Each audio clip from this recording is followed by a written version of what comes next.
It began really in San Francisco in 1878. Archbishop Alemany and Father John Prendergast were partners in ministry at the Cathedral of Old St. Mary's in Chinatown now. But at that time, of course, it was the cathedral for Archbishop Alemany. And the men used to go and do home visiting throughout the parish. And one day they were walking down one of the streets and noticed two small children crawling out of a window that was at street level. And they wondered what was going on, so they went over to find out. And they asked little boys who were about, ages 5 and 3 maybe. They asked them what they were doing, and they said, they're going out to play. And they said, well, why are you coming out the window? And the children told the gentleman that their mother locked them in the house when she went out to work because there was no one to watch them, and that she thought they would be safe that way. But what they had found was that if they went to the basement, there was an old stove there, and they pushed it over under the window, climbed up on the stove, and then went out the window to play in the city with their friends. And it was very dangerous, of course, because if anything happened to them, no one would know where they came from. They wouldn't know who the parents were. It would be very difficult to find the family. And so the gentlemen were very worried about this, and they went to Sister Dolores, who was beginning her religious community, and they explained what the problem was. And she thought, along with Father Prendergast, that they needed a safe place for children to be kept during the day while their parents were at work. And so they came up with the idea of the day home. He wanted to have something very much tailored to the poor.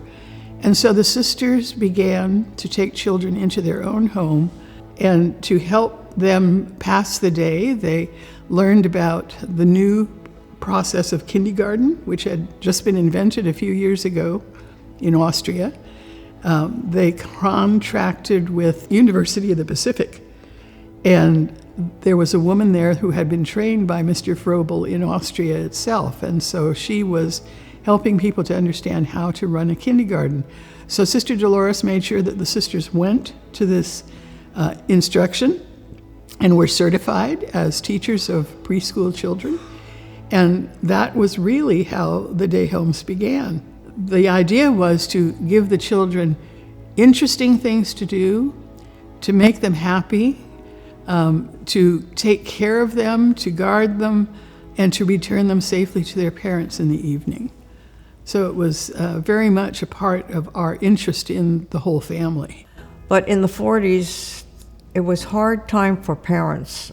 The war ended in 1945, and they were trying to get jobs, finding homes, and also trying to find a daycare center. So this was really a hard time for parents.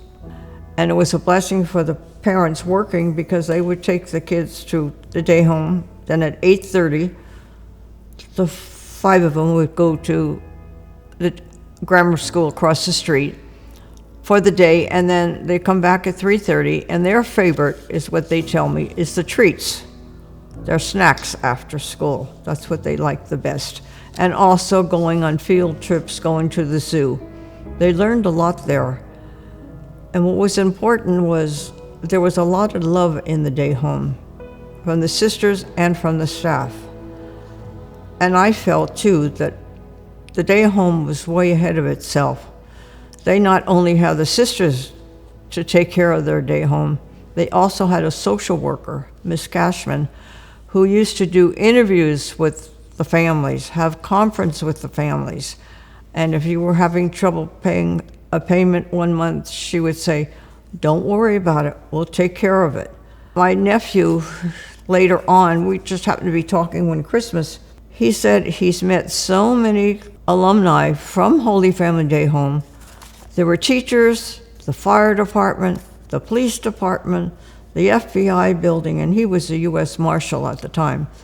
And he'd say, "Did you go to Holy Family Day Home?" And the fireman would say, "Yes, I did." And then what he noticed at Christmas and special occasions It was that group, and especially the FBI building, that did the collecting of the toys, clothes, and would take those things to the day home. And I asked my nephew, I said, how do you think that all started? He said, we learned that at the day home when we were 6 or 7 years old, to be givers. And I never forgot that, because that was so important. And they still say that. Well, it was a great experience. Most of the teachers that came were young, and they just graduated from the different colleges. So we were giving them experience, on-the-job training. And it was lovely, because I was about as young as they were. So we had a lot of fun, we did a lot of creative things, and they were so energetic. So it was a great experience. And then I had the experience that they got married, and they would stay, and then we know their young children. So that was a really fun experience, because most of the teachers were newly graduated, except for the old-timers that had been there a long time. And then trying to help the old-timers accept some of the new ideas in early childhood education. We used to paint the classrooms and clean the classrooms and organize the bulletin boards, and it was a jack of all trades kind of experience. Now, Georgie's mother was from Greece, and she had come from a very difficult situation. Georgie and a sister, I can't remember her name, and Georgie would come in like he was going to tear up the classroom. And he was really upset all the time. And I met his mother, and because of all her difficulties, she just barely brought him to school, and then she'd rush off to her business or her job. And as I got to know them, I took special time to talk with her. In the morning, it wasn't too good to talk because she's always in a rush. But in the evening, she was, we'd make time to talk. And as I talked to her, and her life got more settled, and she trusted the day home, she knew that we were taking good care of Georgie. He was eating well, that was important for her. Then she calmed down, and then Georgie calmed down. So I always remember Georgie, how he was in the beginning and how he calmed down in the end. I would love to meet him now. And it was a little 4-year-old, and I had the class all lined up, and we were going out the door, and when the last child was almost to the door, he said, "Sister Charlene," and I said, "Yes, Johnny," and he looks up at me and he says, "Can I extinguish the illumination?"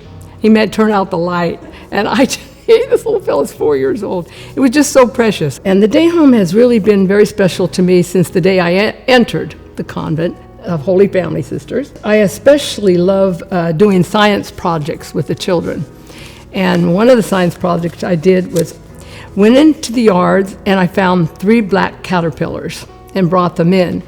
And they helped me. We had a big fish tank, and so we filled it all up with whatever these caterpillars ate and so on. And I read about it to them, and we worked on it together. We also found out that the caterpillars would take time before they made their cocoons. And so each day they would take a look again, and they would get to let them crawl on them, and some of them liked to pet them, and then we'd put them back in. And so one day in the afternoon, we were all back up in the room, and I looked over, and sure enough, they were making their cocoon. So the children got to come around it and watch them actually make that cocoon. I hadn't ever seen it before. I am a Holy Family sister. I've been in the order 56 years, and of those 56 years, and prior to the 56 years, I would say I have spent 30 years in the day homes. I am very proud to say that I was raised in the city, the Mission District, 5 blocks from the day home. So most of my experience in the day home was when I was a young teenager. I always gave them a special word to remember. And I can remember telling them that our special word was going to be compassion. They had no clue as to what that meant. But they learned the word. They learned the word. And whenever you would ask them, what's the word? They would go, compassion, compassion. But they didn't really understand it. But often, I would bring into the circle maybe one thing, or maybe I would bring in one large cookie, or maybe just one little loaf of bread. And I would say to them, do I have enough? Do I have enough? And they'd tell me no. I said, watch me. And I just kind of, break it all up. And I said, well, let's pass it around. And they were utterly amazed. And I would tell them, this is what it's all about when we're willing to be giving and sharing and caring of one another. Well, I believe the day home, of course, we always say it's a home away from home. And it's always been that. It's always been that. I don't know if people would understand this, but it's kind of like a little bit of heaven here on earth. Holy Family Day Home was special because that was the beginning for me. It led me to become a Holy Family sister. My experience of Holy Family Day Home came when I was in formation for the Sisters of the Holy Family. After I had already entered, it was meant to be a formation experience, and my job was a little bit different in that I was asked to be assistant to the executive director, which was Sister Alicia Bouchakis at that point in time. My favorite story from those times of going on field trips with the kids was one where we took them to a local park, and I know they really enjoyed the park. They rolled down the hills in the grass and such. But my favorite part of that story was we went on public transportation. And I don't know anybody that gets excited about public transportation. It gets them where they need to go. It saves you from driving in the city. But excitement, maybe not. And these kids were acting like public transportation was a ride at Magic Mountain. And it just delighted me so much that even that small little thing was really enjoyable. And, I guess a totally new experience for them, or they experienced everything as new.